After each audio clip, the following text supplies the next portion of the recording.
नमाज अदा करो। कुरान कहता है वाकीमुस्सलात व आतुज़ ज़कात, नमाज पढ़ो, नमाज कायम करो। नमाज का तरीका या दरे मुस्तफा से मिलेगा या सिहाबा की चौखट से मिलेगा। पता चला अगर रब की बंदगी भी करनी है तो दरे मुस्तफा पर अपनी जबी को झुकाना होगा, जहां से नमाज के असूल भी मिलते हैं, जिंदगी गुजारने के तरीके भी मिलते हैं। कि जब हमने इस दुनिया से जाना है तो हमने सबसे पहले जिस चीज के बारे में जवाबदेह होना है वो हमारी नमाज है।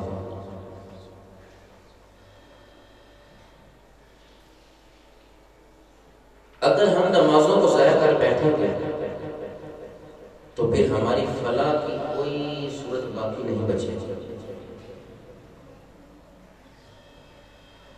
एक बंदा है, एक इंसान, वो अपने आप को अल्लाह का बंदा भी कहता है और फिर बंदगी से भी दूर है। वो मखलूक में से कैसा शख्स है, वो कैसा बंदा है जो बंदगी से दूर है, जो अपने आप को कहता है मैं उसका बंदा हूं, वो मेरा खालिक है, फिर उसकी बंदगी से दूर है। इरशाद अहदियत नमाज का चा बजा तज़किरा फरमाया, नमाज का हुक्म दिया है, नमाज अदा करने पर बशारतें अता फरमाई हैं और नमाज की अदायगी ना करने पर सख्त से सख्त वईदों का तज़किरा कुरान में मौजूद है। मेरा इस शहर अदावत में बसेरा है जहां लोग सजदों में भी लोगों को सोचा करते हैं। हमारी नमाज किस तरह की? जब कब्र में जाना है, क़यामत के दिन पता है पहला सवाल नमाज का है, फिर उसकी तैयारी नहीं है, फिर उस नमाज को ज़ाया करके हम मोमिन के मोमिन। पिछले जुम्मतुल बारी को मैंने मौत का जिक्र किया था, तज़किरा किया था कि मौत क्या कहती है। मौत बुलाती है हमें, मौत पुकारती है इंसान को।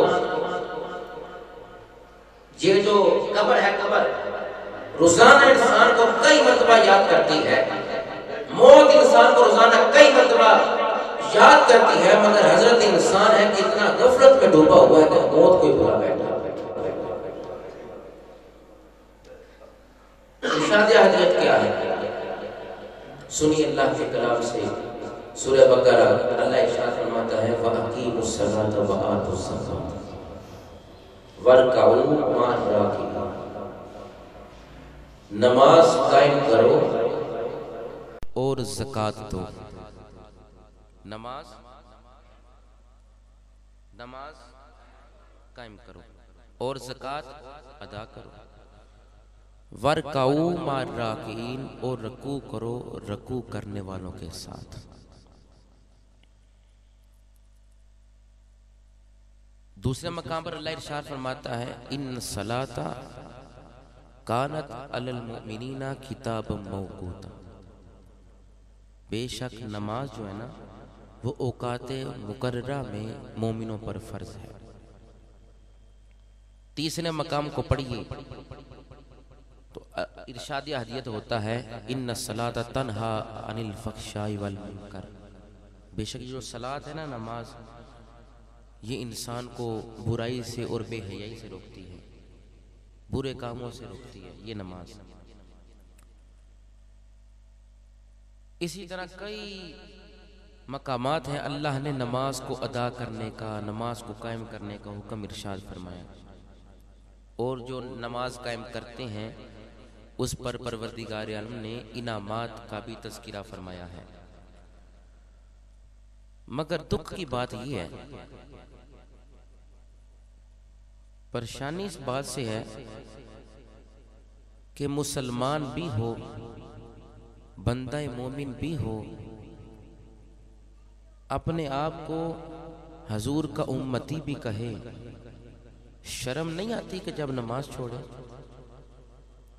दुख की बात यह है पहला सवाल नमाज का है, फिर उसके दिल में ये ख्याल नहीं आता मेरी फजर छूट गई है, अफसोस इस चीज पर करना चाहिए कि तू अपने आप को कहता है कि मैं उसका बंदा हूं, वो मेरा खालिक है, अल्लाह वहदहू ला शरीक है, फिर उसकी इबादत से भी कासिर है।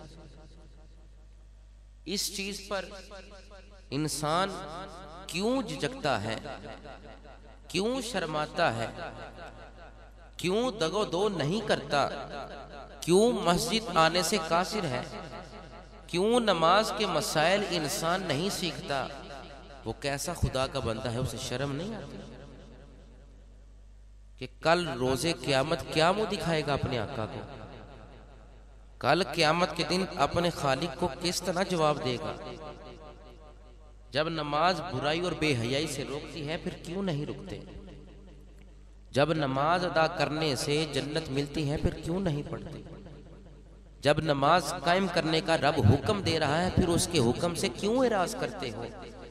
इंसान को समझना चाहिए, सोचना चाहिए कि जिस मकसद के लिए हमें दुनिया में भेजा गया है वो तो नमाज ही है, तो फिर उसी नमाज से इंसान गाफिल रहे। वो हकीकी मुसलमान नहीं हो सकता, वो दीन के साथ गद्दारी कर रहा है, अपने नफ्स के साथ गद्दारी कर रहा है। अगर इस बात को हमने अपने सीने में बिठा लिया ना कि सबसे पहले तमाम अमाले सालिहा के बारे में बाद में पूछा जाना है, पहले नमाज का पूछा जाना है। अगर इस चीज़ को हमने अपने दिलो दिमाग में बैठा लिया, इस चीज़ को जगह दे ली, तो फिर इंशाअल्लाह ना हमारी फजर रहेगी ना हमारी इशा रहेगी। क्या हुक्म है? वाक़ीमुस्सलात व आतुज़ ज़कात। मोमिनो तुम्हारे लिए आर्डर है, नमाज कायम करो और ज़कात दो। वर्काऊ मार राकीन, रुकू करो रुकू करने वालों के साथ। अब नमाज कायम करने का अल्लाह के कुरान ने हुक्म दिया, कायम किस तरह करनी है ये शरीयत ने बताया है। जो लोग कहते हैं सिर्फ कुरान सिर्फ कुरान सिर्फ कुरान, उनसे पूछिए कि नमाज का तरीका क्या कुरान ने बताया है या सिर्फ कायम करने का कहा? नमाज अदा करने का हुक्म कुरान में है, अदा किस तरह करनी है ये हदीस मुस्तफा में है। नमाज कायम करने का हुक्म कुरान में है, पढ़नी किस तरह है ये अक़वाले सहाबा में है। नमाज अदा करने का हुक्म, पढ़ने का हुक्म कुरान में है। अल्लाह की कसम उठाकर कहता हूं, अगर सिर्फ कुरान हो तो नमाज का तरीका तुम्हें मालूम ना हो। कुरान कहता है नमाज पढ़ो, मगर पढ़ के मुस्तफा ने बताई, पढ़ के सहाबा ने बताई, कहा नमाज इस तरह पढ़ो गोया तुम खुदा को देख रहे हो। सिर्फ कुरान कुरान कुरान की रट लगाते हैं। उनसे पूछो, कुरान तो कहता है नमाज कायम करो, नमाज अदा करो, किस तरह करनी बताओ ना? कुरान में है कि उस तरह करो? कुरान ने तो कहा नमाज कायम कर लो, मोमिनो नमाज पढ़ लो, मोमिनो नमाज अदा कर लो, किस तरह करनी है? सहाबी रसूल गुलाम मुस्तफा हजरत उस्मान गनी ज़ुन्नूरैन, सुनिए इस बात को, अकीमुस्सलात बात किस तरह पढ़नी है। हया के पैकर सैयदना उस्मान गनी ज़ुन्नूरैन, जिनके यहाँ हुजूर की 2 साहबजादियां आई, हो मुबारक तुझको ज़ुन्नूरैन जोड़ा नूर का, वो सैयदना उस्मान गनी। आपके यहाँ 2 बेटियां, हुजूर के निकाह, हुजूर की 2 बेटियां आपके निकाह में आई। कौन? सैयदना उस्मान गनी ज़ुन्नूरैन। एक गुलाम आया, एक खादिम आया, पानी लेकर आया, वुजू करवाया, आपने उस तरह वुजू किया। फरमाया मैंने इस तरह हुजूर को वुजू करते देखा था, मैंने इस तरह हुजूर को वुजू करते देखा था। फिर आपने नमाज अदा की, रुकू और सुजूद सही तरीके से अदा किए, क़याम किया, तस्बीहात पढ़ी, तशहुद पढ़ी। फरमाया मैंने इसी तरह मुस्तफ़ा को देखा था, हुजूर इसी तरह नमाज अदा करते थे। कुरान ने तो कहा पढ़ो, नमाज अदा करो। कुरान कहता है वाक़ीमुस्सलात व आतुज़ ज़कात, नमाज पढ़ो, नमाज कायम करो। नमाज का तरीका या दरे मुस्तफा से मिलेगा या सहाबा की चौखट से मिलेगा। पता चला अगर रब की बंदगी भी करनी है तो दरे मुस्तफा पर अपनी जबी को झुकाना होगा, जहां से नमाज के असूल भी मिलते हैं, जिंदगी गुजारने के तरीके भी मिलते हैं। अगर इस बात को आप समझो तो ऊंची आवाज से कहो सुभान अल्लाह।